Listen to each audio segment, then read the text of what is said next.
Welcome back to Forbidden Knowledge News. I'm your host, Chris Matthew. Today, my guest is Ryder Lee. Before we bring him on, a couple of announcements. March 11th, 12th, and 13th, we've got Forbidden Knowledge News Con. We're going to have 9 presenters, including myself. You can get more information about mine and all the presentations using that link in the description or go to our website, forbiddenknowledge.news. It's going to be online with a Rokfin premium membership, and you get the entire thing for only $10. Just sign up through that link in the description or go to rokfin.com/FKN+. You're going to get access to not only the conference, you get all our premium content, all the content from every creator on Rokfin, and all the previous conferences, as well as our new episodes first. Our free new episodes are always available there on Rokfin, as well as Odysee and all podcast platforms. Our website is forbiddenknowledge.news. It's the home of the Forbidden Knowledge Network. We feature other podcasts from our awesome community. Also, be sure and follow us on Facebook, Instagram, and Twitter. Also, check out C60 Purple Power. This may be the most powerful antioxidant known to man. You hear me talk about it almost every show. Click the link in the description and check them out for yourself. You can get 10% off your order plus free shipping. Today, I want to welcome back to the show Ryder Lee. He is a truth seeker, knowledge guardian, and spiritual educator. He uses his real-world experiences to educate and elevate others to awaken, question their reality, and expand their consciousness. He is host and creator of Raised by Giants, where he interviews others from all backgrounds about their spiritual awakening to bring people different perspectives of what's going on in the world on an individual and collective level. He shares insight, knowledge, wisdom, and awareness from personal experiences. Ryder, welcome back. How you doing? What's going on, Chris? Good to see you, my friend. Space Daddy in the house. Oh, yes. Thanks for inviting me back on, brother. Of course, man. I know you have a presentation. Today you're going to be giving the final part of the third. This is the 3-part presentation, right? Yeah, this is the third one of 3. Yes. And the title is We Are the Chosen, We Are the Fallen. Am I right on that one? Yes, sir. Awesome. Now, this is also channeled or downloaded information that came to you. And if the audience has not seen the previous presentations, just go back through my shows, or you also have it on your YouTube channel, right? Well, I'm slowly putting them out. I did the first one that I've shown on your show and other people's shows, but the first one, Exiting the Simulation, Returning to Source, is out on my YouTube channel. It is on your channel, and if people are interested, go and check that one out. I'll be releasing the second one, Attack on the Heart, Fight for Humanity, next week, probably around Thursday or so, but that one is also on your YouTube channel as well, Chris. So if people are interested, please go back and check those out. I think that you'll resonate with a lot of the information in there, because again, all this started roughly like around a year ago when I was just sitting around chilling. And I actually think that it happened right after I had Wayne Steiger on my YouTube channel. And like, whenever I got up, I felt like really dizzy. I went and laid down in my bed and I was like, okay, well, something's probably trying to communicate with me, whatever. And then I went into my bedroom, laid down for like an hour, nothing happened. And I was like, oh, well, this is disappointing, And then later on that night, it just hit me out of nowhere. And then that's when I received all the information for the first presentation. And then I thought that was it. I thought that it was over after that. And then it wasn't until like, I don't know, 2 or 3 months after that, then I received all of the information for the second presentation and the third presentation all at once. And the second one was Attack on the Heart, Fight for Humanity. And then I could have combined both the second and the third presentation into one, but then it would have just been really freaking long. And but I was kind of slacking on the third one because I already had all of the information and I already had it all kind of together. I just had to kind of go in there and rearrange some things and add graphics and do all that. So I was kind of slacking on getting it out. I think it's been like 6 months since I've worked on it, and I just finished it 2 or 3 weeks ago. So yeah, I hope people really enjoy it, and I hope that they dig it, and if and it feels like that it's the completion, right? Like it's a trinity, and this is the last one, and there's no more after this. I mean, I might, you know, if I figure something else out, then I'll create another presentation for it. But I feel like this is it for this series. Right on. And yeah, it's you get some profound information in there, and many of your audience and my audience got a lot out of it, and they really resonated with the information. But before I turn it over to you, I just want to let the audience know if you have any questions, Ryder is going to get to them at the end of the presentation. So we're going to start with that. I'm going to go ahead and hand this over to Ryder Lee. Awesome. Yes. Thank you, Chris. Please ask questions. It's not very often that I get to do live interviews. So if anyone has any questions at all, like no question is stupid, right? Like just ask it, and I'll try and explain it the best way that I know how. But let me hit the screen share in here. Boom.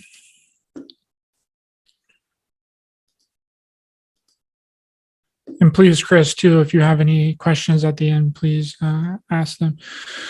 So, who are we? What are we doing here? Where are we from? How did we get here?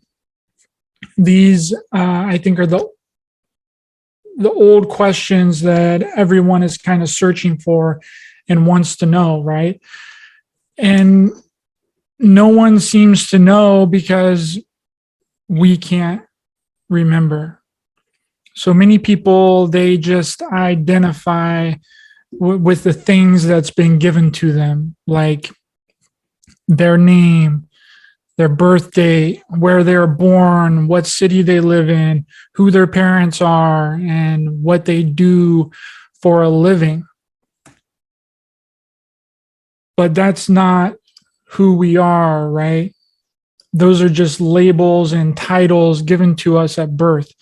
Those things are an illusionary identity that's been given to us by our parents, by society, that we've become so attached to and constantly try and prop up that we can't even begin to try and understand who and what we truly are. So, welcome to the third and final installment of the three-part presentation. We are the chosen, we are the fallen. So the first question is, how and why are we a species of amnesia? If we could remember our past, then we would know who and what we are, and we wouldn't repeat the same mistakes over and over again. We have been here for thousands and thousands of years. I stated this in my first presentation and in my second presentation. We just have amnesia. We don't remember. There's something that's keeping us from remembering, erasing our memories, keeping us from remembering not only our past as a species, but also who and what we are. So to get a better idea of what's going on, we have to look at his story. And we know that his story has been nothing but lies, because academia can't even begin to perceive what happened with their limited perspectives, right? They got it wrong from the very start and never bothered going back and trying to fix it, because that would involve a level of admission. And we know they aren't going to ever take responsibility. So I'm going to be sharing my perspective of events based on what I know and the information I have. So as I begin, I want you to keep in mind this Bible verse right here, which is Isaiah 45:7, which states, I form the light and create darkness. I make peace and create evil. I, the Lord, do all of these things. Just keep that in the back of your mind during the duration of this presentation. So back thousands of years ago, a group of beings called Syrians came to the planet. And they were actually the first group of ETs to ever visit the planet, contrary to popular belief, like Zachariah Sitchin saying that the Anunnaki was the first. But they came here to create a worker class, not for that sole intent, though. They actually came for a different reason, which was for raw materials such as copper, hydrogen, and other minerals. Copper, not gold, because copper is a very important material for some very advanced species.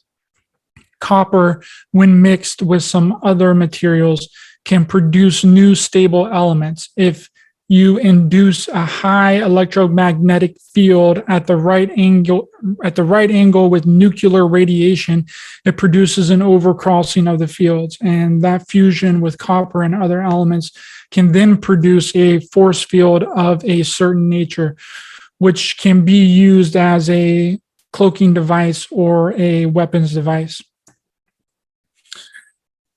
But they didn't want to bear the heavy labor of mining for raw materials. So they saw a group of dumbed down humanoid species on the planet, which they could be used to do their work for them. So they started messing with their genetics and DNA to support growth at an accelerated rate. Some of these humanoids responded well to this and others not so much. This created a fracturing in the DNA into two different groups, one called the ENK DNA and the other called the ENL DNA. One group was very in touch interdimensionally, could communicate with other beings in other solar systems, star systems, densities, and planets. These would be the beings that the high vibrational entities could incarnate into, because the physical body would be able to handle it without spontaneously combusting. This is what the Sumerian tablets were talking about when they said kingship being lowered from heaven, like mentioned in the Enuma Elish and Sumerian Kings list. It wasn't physical beings coming down from the sky to rule, but was a physical incarnation of a very high vibrational being from a different planet or density.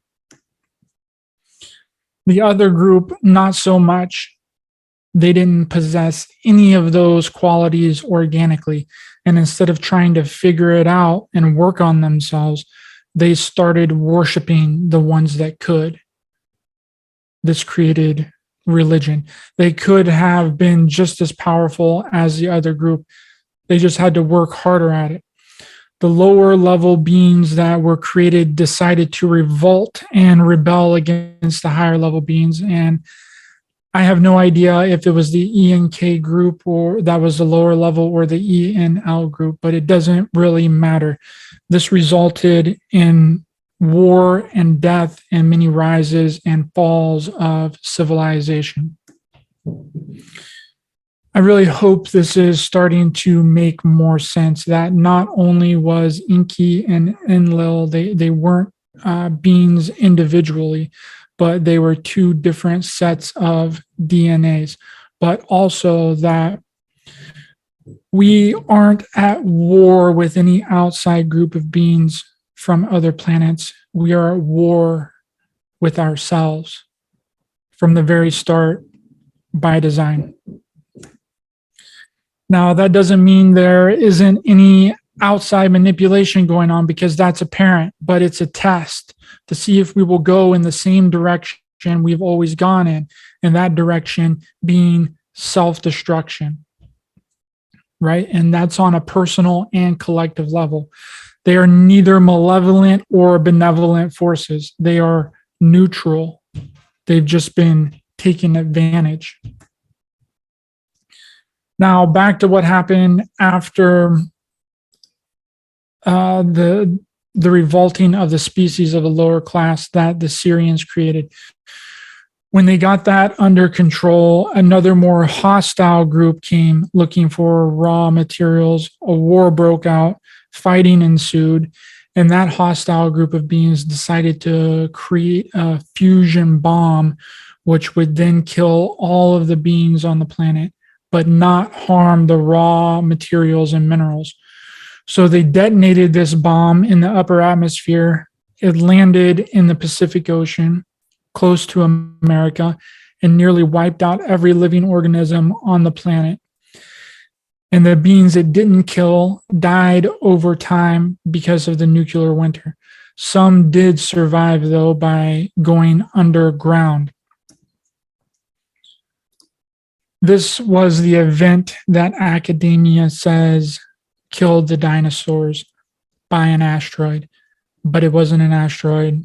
It was a fusion bomb. Few Syrians survived and evolved over thousands of years into what we call reptilians, Earth-based reptilians, that is. And it sent the humanoid species that the Syrians engineered back to before the Stone Ages. That hostile group of beings left the planet, never to return, probably due to radiation. Now, we get to the next group of beings that had a hand in our creation and manipulation of our genetics. These group of beings were called the Elohim.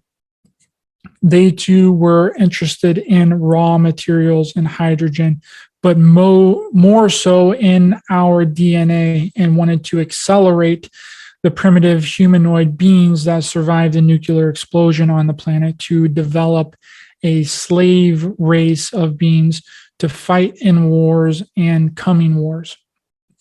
They had very white skin, was not acclimated to our sun at all.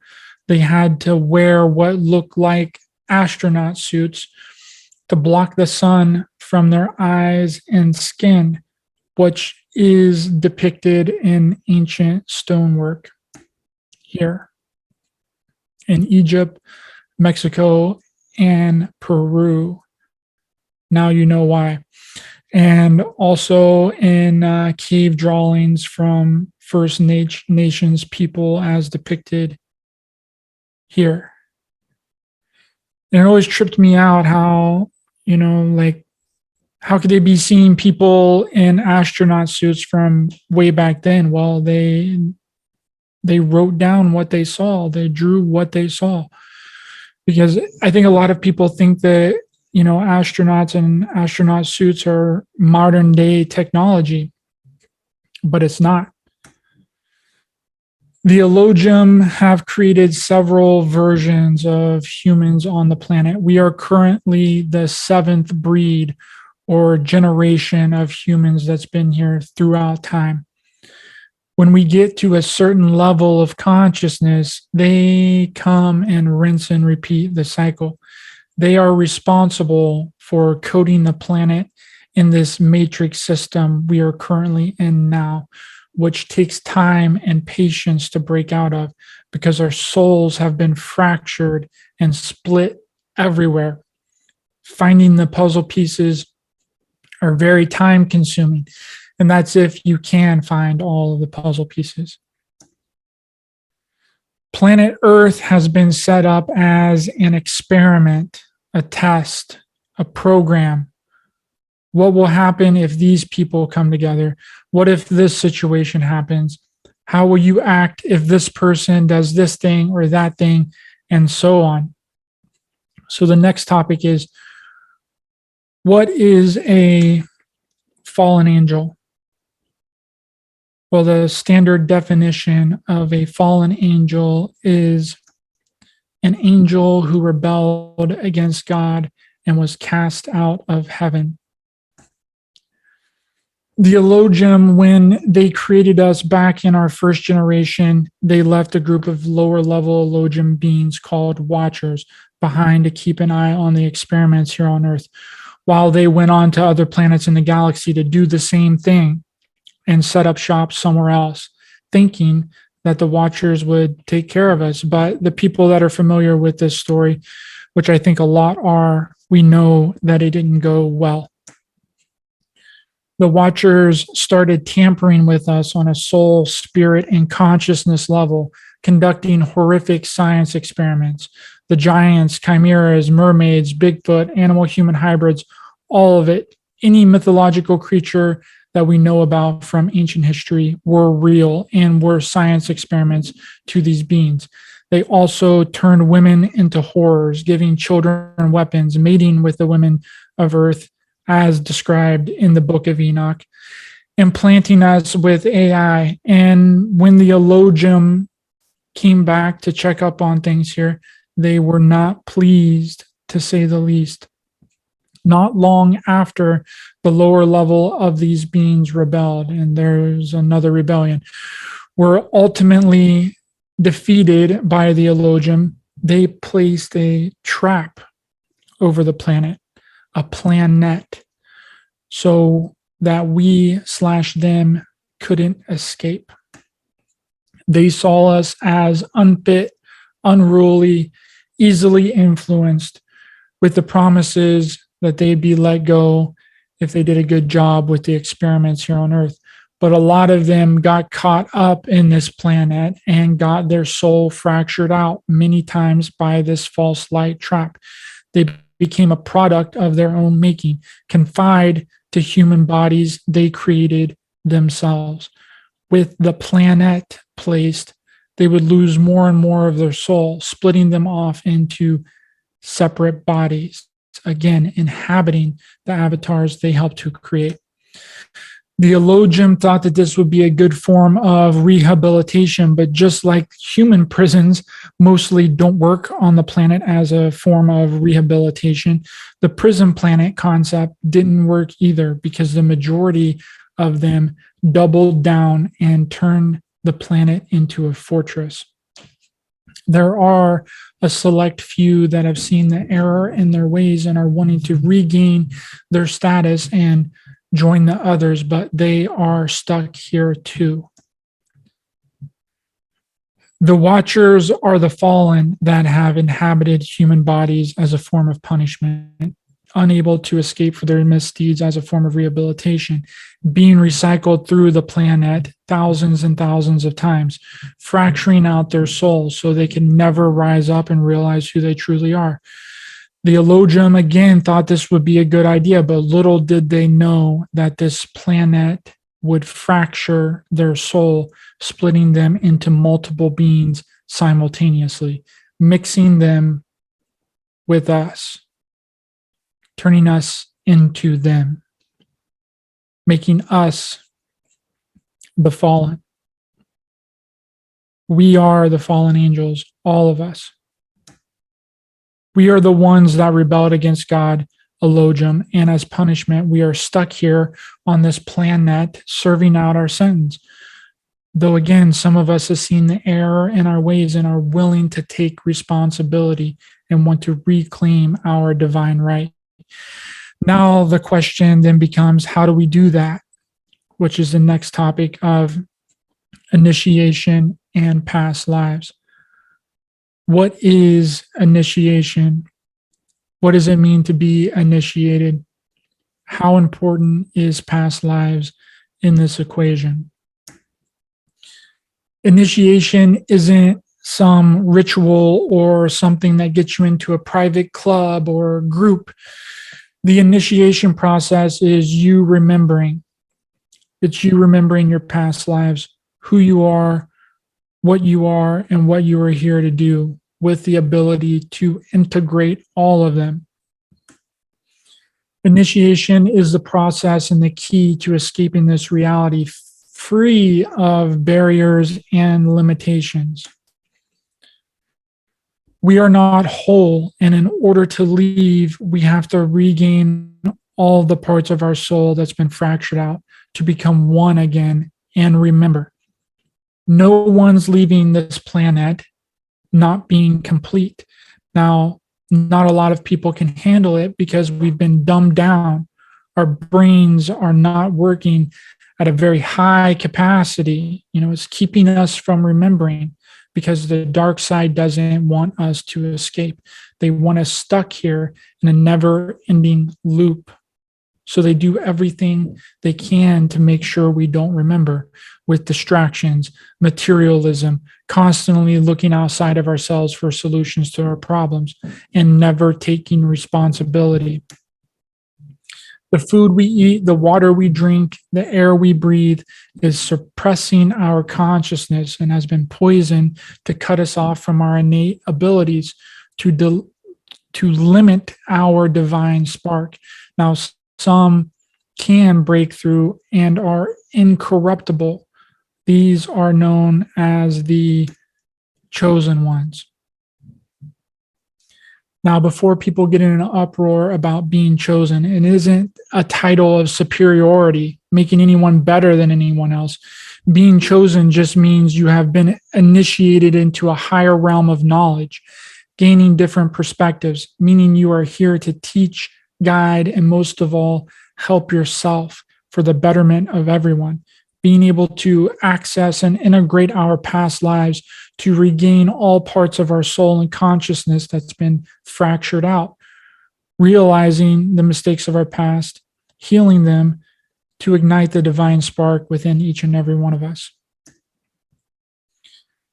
Not everyone's here to do the same things.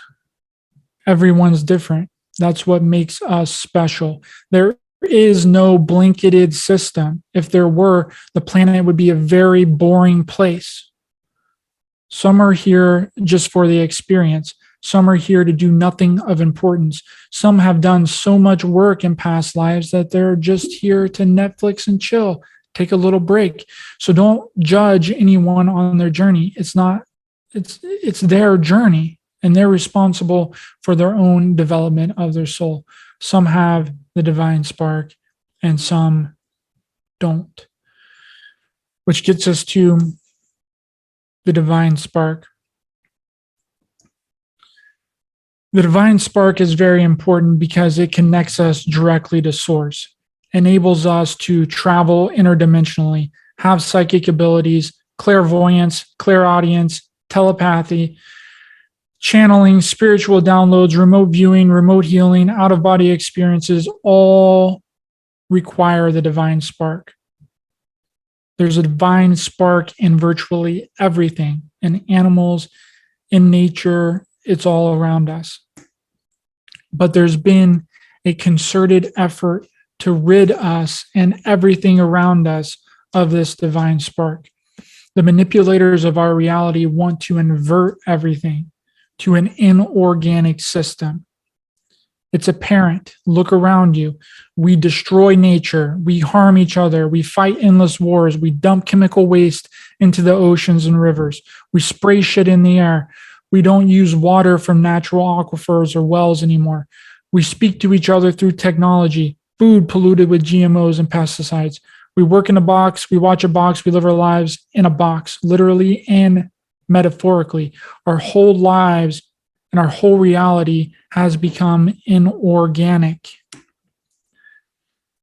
This was and is the plan of the dark side, is to invert everyone and everything into the inorganic for ultimate control. It's how things are controlled. It's created and then it's owned. If I were to create everything you own, then who owns who? If you didn't build your house, do you really own it? If you didn't build your car, do you really own it?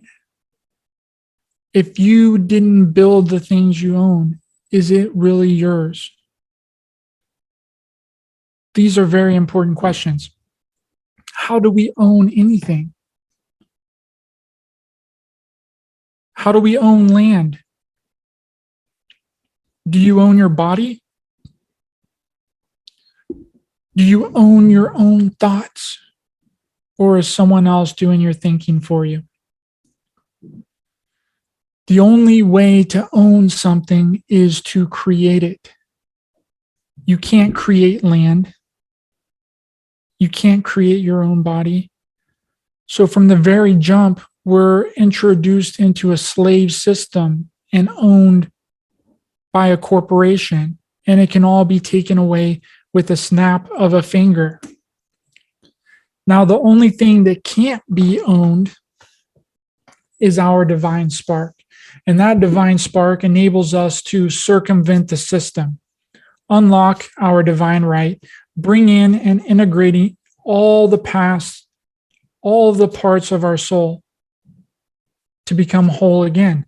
And as I stated in the presentation, exiting the simulation, returning to source, the planet trap has been disabled, but for a period of time, while shifting into this new age gives us an opportunity to escape and new souls to come in our place.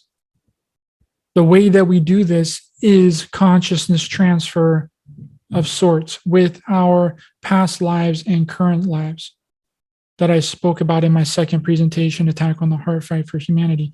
We bring in as much as them as we can, completing more and more of our soul in the process and becoming one again. Not just remembering them, because a lot of people remember their past lives, but integrating them to unlock our 12-strand DNA. Our DNA is activated through specific frequencies. The divine spark can never be eliminated, but it can be shut off through a myriad of ways. The Earth is a very, very special place in terms that we have many races of beings on it. Other planets only have one race, or possibly in rare cases, 2 or 3. This enables them to work together and come together more easily. We are a melting pot planet, and none of us are from here. And that should be very apparent by how mixed matched we are. This is a part of the program we have set up here to see if we're going to put our differences aside and come together without intervention, because no good force is going to come and intervene unless we collectively ask them to, other than to stop us from nuclear war. Any other higher dimensional being coming that intervenes without our permission, whether it's perceived good or bad, should be questioned about their motives and agenda. This gets us to our last and final topic. I covered the reasons for the lockdowns in the first presentation was to get our consent to stay on the planet, though the trap had been disabled. The testing in the second presentation to get our DNA for an on-world, off-world database, because our timeline is about to be abandoned and we're going to be left to our own devices. You already know what this one is going to be, and I'm going to use a word, potion, just so we are all on the same page, so that everyone knows what I'm talking about. And I think that everyone knows exactly what I'm talking about. The potions are being used to rid us of our divine spark connection, fully locking us into this 3D reality, turning us into inorganic beings among a bunch of other things. But I'm just talking about the spiritual implications here. Just in case some of us happen to survive the coming cataclysms, natural disasters, food shortages, wars, and collapse of our entire civilization, we can be fully controlled, and we won't have any connection to source for when the next new age happens to roll around in 2,000 years, 5,000 years, 10,000 years, however long people say it takes for a new age to come around. And the trap would be lifted again. It'll make it practically impossible to escape because we've lost our connection and will be fully engulfed into this program. Each cycle, they get a little better at control and manipulation, making us lose more and more parts of ourselves until we have absolutely no connection left. This has been the goal from the start, is to rid man of his divine spark and connection back to source, creating a slave race of humans that can be recycled back through again and again without their knowledge. Because without any spiritual connection, you will fall for anything here in this reality and fall for anything on the other side. And they are counting on it. We are special. We are divine. We possess everything we need within us. The storm is upon us. The collapse is coming. It's starting now. Be prepared. Listen with intent. Respond, not react. How we get through these times is completely up to us. How we handle the future dictates everything. Help each other. Do everything you can to solidify a positive outcome, not only for yourself, but for everyone. Ignite your divine spark and light the flame of your soul. The end. Right on, man. That was fantastic. All right, we got a couple of questions so far. Shoot 'em. All right. First is let me ask you one of my own. I've been kind of realizing lately that there are, exactly like you said, people on this planet that I don't want to say have this divine spark, but it kind of seems that way. They like non-player characters. But I think I also kind of used to be one of those. I don't know to what extent, and I'm wondering if people can kind of come online and receive this kind of divine spark, because I had another profound experience that I told you about the other day. I'll be discussing it later, but I got the kind of same information that there are people that haven't really received that yet, but it is possible for them to tune into a certain frequency and kind of align or adopt that archetype and become into themselves. What do you think about that? Yes, 100%. The divine spark can never be completely getting rid of. It can only be suppressed. Right now, it can be suppressed really far in the back of people's consciousness, because that's where it lays dormant, right, is in the consciousness of the individual. Right now, it can be suppressed so far back that it seems like people don't have it. And unless you're a completely inorganic life form, unless you're like a 100% cloned being, or you're some kind of cyborg or robot or something, then you have the divine spark. Right? It's just bringing that to the forefront of your consciousness and tapping into that, which there's a few ways that you can do that. Really easy, and the best way to do it is through meditation. Because when you meditate, all of the electricity and energy is stored in the lower part of our bodies, right? So whenever we meditate, you have to move that energy up through your spine, through all of your chakras, right? That's what Kundalini is about. I know that you've heard the term Kundalini, like the Kundalini rising, right? So when the energy comes up through your chakra systems and it hits your pineal gland, it shoots off to the right hemisphere of the brain. And then that opens up creativity, intuition, all of these things that is when you're not dwelling in the left side of the brain. The left side of the brain is very analytical, scientific, fact-driven. Right on. And that's where most people are operating from, is the left side of the brain. So whenever you get to you open up the northern hemisphere of the right side of the brain, then you can tap in to a lot of these abilities and ignite your divine spark. All right, makes sense. All right, one of the questions is from Hunabku13. Hi, Ryder. Hunabku. Do you think the madness that is going on right now is meant to keep us distracted and slow down our awakening, or do you think it could possibly be a way to speed up the remembrance process and jar us awake via the heightened emotions?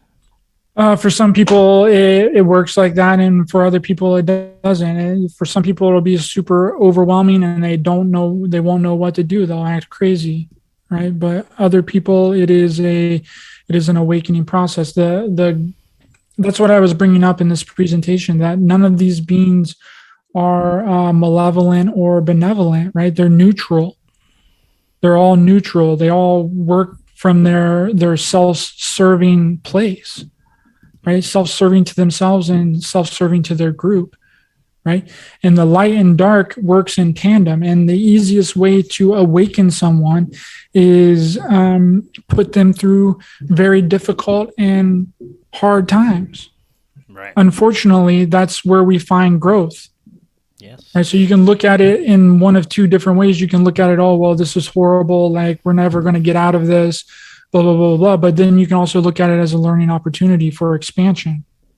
Right. That's unfortunately how we expand in this 3D physical reality, is through hard times, through trauma, through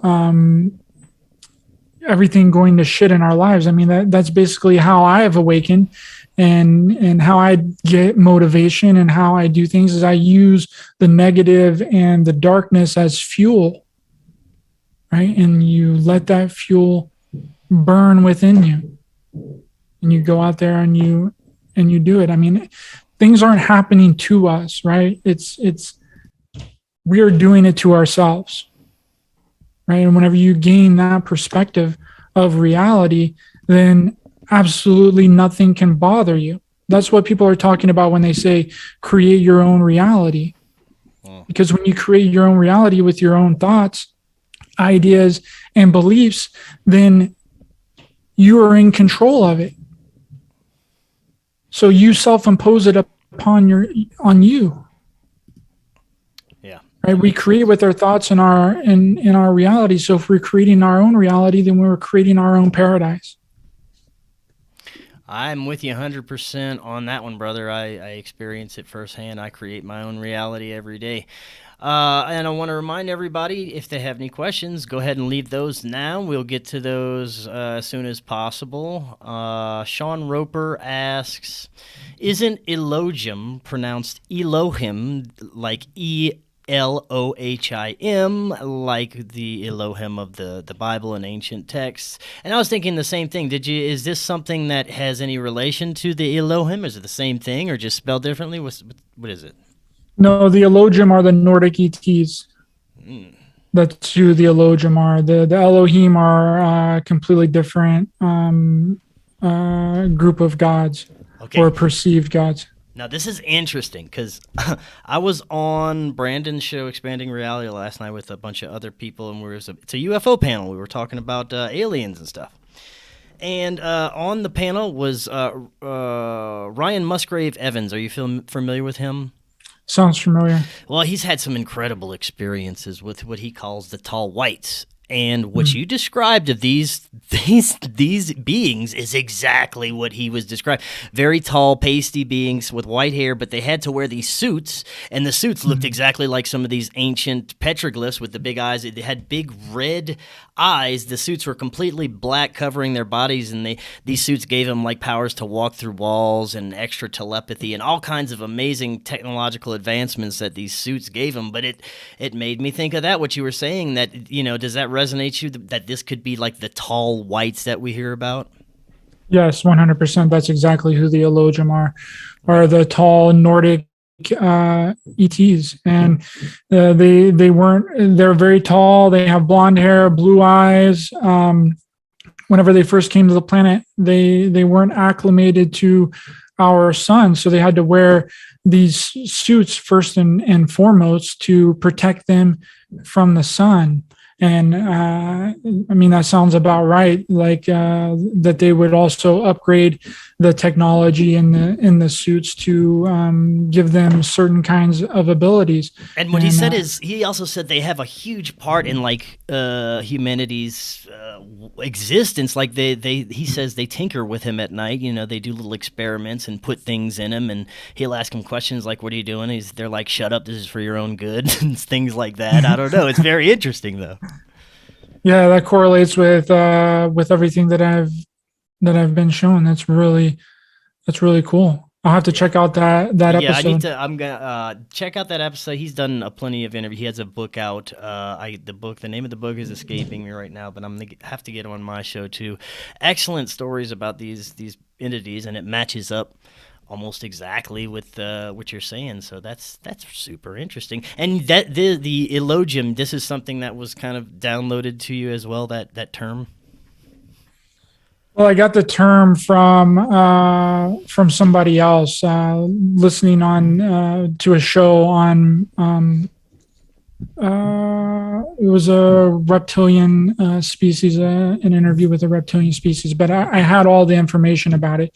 I don't get the terms downloaded into me, right? I just get the raw material of the information and the presentation. I have to come up with my own words to explain it, or take words from other people that I've heard that's talked about it. Right. But the story has been downloaded in. I just have to create it into a way that people can understand it. And man, what you said about how it's not aliens, it's not demons, it's not anybody but us that got us in this situation. I know you're 100% on that, because in my incredible experience that I had just the other day, I asked this very question: how did we get in this situation? And it unfolded in my mind's eye and my consciousness, and the entities that I was in contact with just kind of showed me how over thousands of years we would make a mistake and then try and fix the mistake with an even worse mistake, and just keep going like that until here we are with, what we're looking at with COVID and all the other bullshit. And it's just, it's us fucking up perpetually and trying to fix it with just the worst possible solutions, and it's not going anywhere. So what are we going to have to do? We're going to have to wreck it all and start over, right?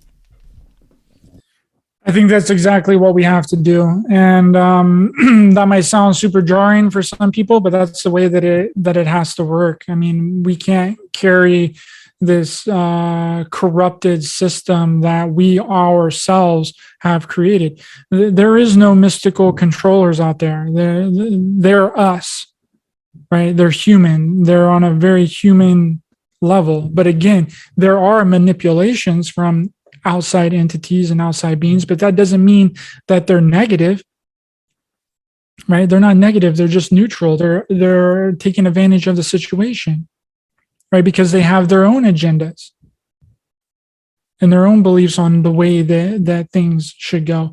And a lot of them don't want everything to be fairy tales and rainbows and peace for everyone and this golden age of humanity, because they're using us for different reasons. Yeah. Right. And yeah. Go ahead. You were going to say something. Yeah, it's unfortunate that it's like that, but there's levels and perspectives to everything, and we're always constantly working off a very limited perception. We're working off of a 3D perception of our surroundings and what other people have told us, right? Because we don't have all of the information. We don't have the information revolving around anything. I don't have the information. Nobody has all the information. Yeah. Right? So we can only operate off of what we know. But if you take a step back and you take a step back outside of the box that's been created for us to be in, then you can realize that we are the problem. We are the issue. And we've done this to ourselves. It's a self-imposed reality.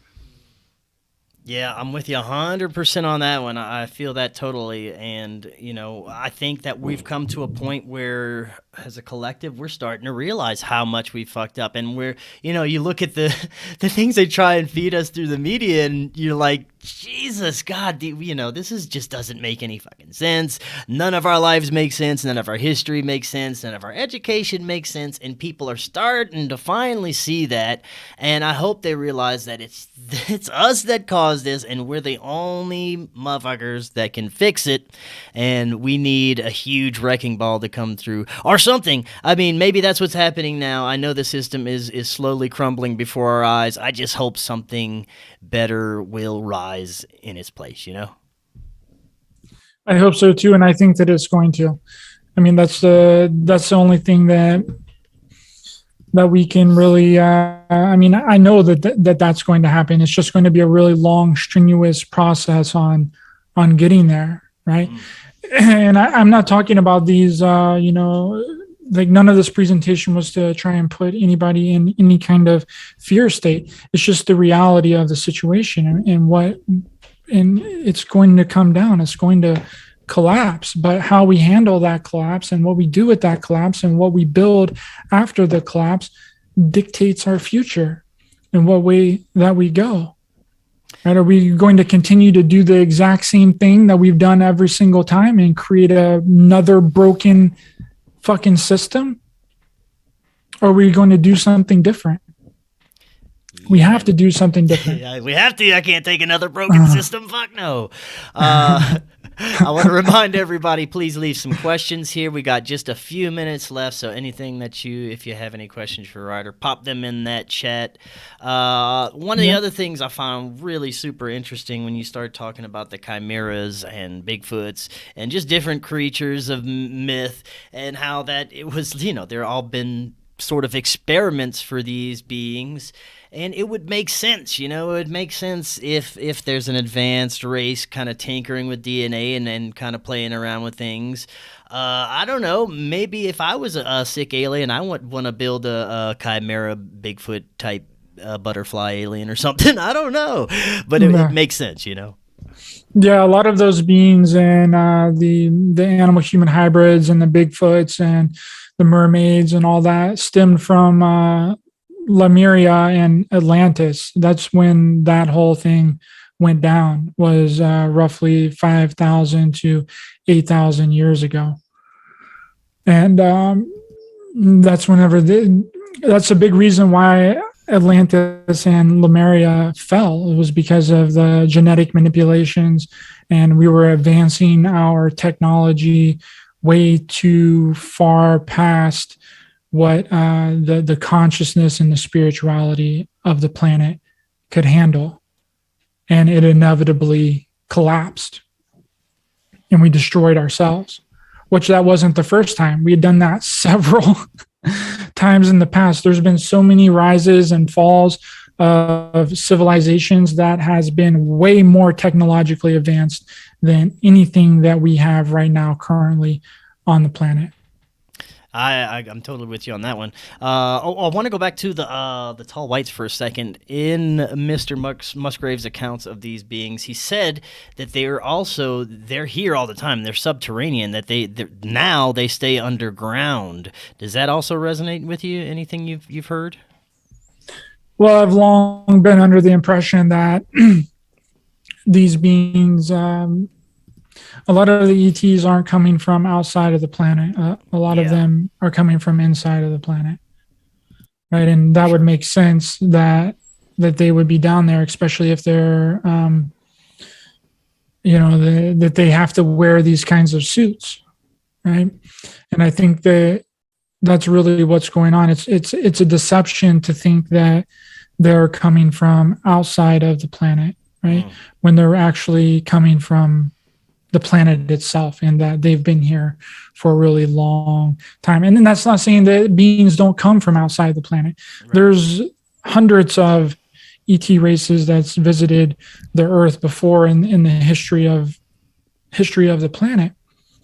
Just that I think that a lot of these ones that's been tinkering with us on a genetic level have been here for a really long time and live within side of the planet. I mean, look at the Romanian Sphinx, the book written by Peter Moon. I'm sure you're familiar with that. I've had Peter on. Mm-hmm. Yeah, where I forget the gentleman's name. Radu Cinemar. Yes.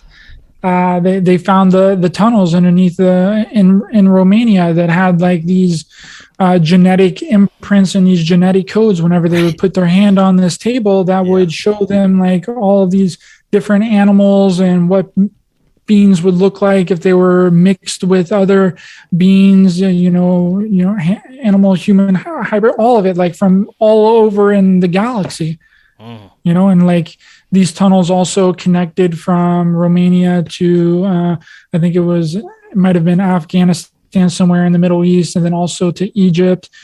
Like, yeah, everybody needs to go get that. What's the name of that book? Gosh, it's slipping my mind right now. What, you just said it, didn't you? The rise, something rising. Transylvania Sunset. Transylvania Sunrise. Sunrise or something like that. Yeah.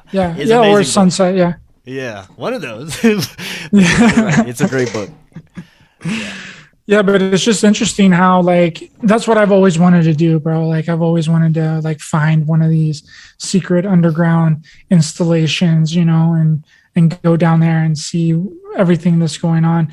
And another interesting part about it was that Radu Sinamar said that there was a force field that was blocking people from entering, like a frequency field that you had to be of a certain integrity level to even pass through the force field. And I thought that was really interesting. Like it was like measuring your frequency as a human being. Like if you were wanting to do harm, if you had any kind of negative intention by being there, then you weren't allowed in. I don't know. It's interesting. Yeah, it is. And I think there's so much. The world is so much more fascinating and interesting than we could ever imagine, and I love some of the information that's coming out right now. And that was a fantastic presentation. We don't have any more questions, so I guess this would be a good time to close out. Do you have any closing remarks or anything that you'd like to leave us with before we close out today? Just that I hope people resonated, and I hope that they listen with a open mind and in an objective mind, and I hope that they go and they realize that none of it was fear based, right? I only talk about these things so that we can do something about it. Because when you have the information, you're able to make some kind of changes. Don't let it be self-defeating. Oh, well, everything is going to collapse, so I don't care about anything. What does it matter then? What am I even doing this for? Right? Well, you're doing it so that you can make some kind of positive change. Right on. And that's the problem, is that we don't ever have all of the information, so we can't make any kind of real difference or real change. Right. So I hope that you like the presentation, and that you go and check out my other presentations that I've done on Forbidden Knowledge News. And I hope that we make it through everything that's coming, and that we create something positive for everyone on the planet, and we get to experience all of the love and joy that could be offered surrounding that. And thank you, Chris, for bringing me back on. I appreciate you a lot, brother, and much love to you. Before you go, let everybody know where they can find Raised by Giants, social media, all the good stuff.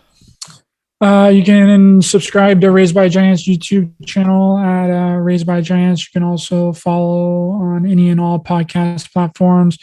You can like Raised by Giants on Facebook. You can follow Raised by Giants on Instagram at Raised by Giants Pod. And you can also listen to my show on the Forbidden Knowledge News Network, along with other really great, outstanding podcasts. Awesome. Yeah, that was fantastic, Ryder.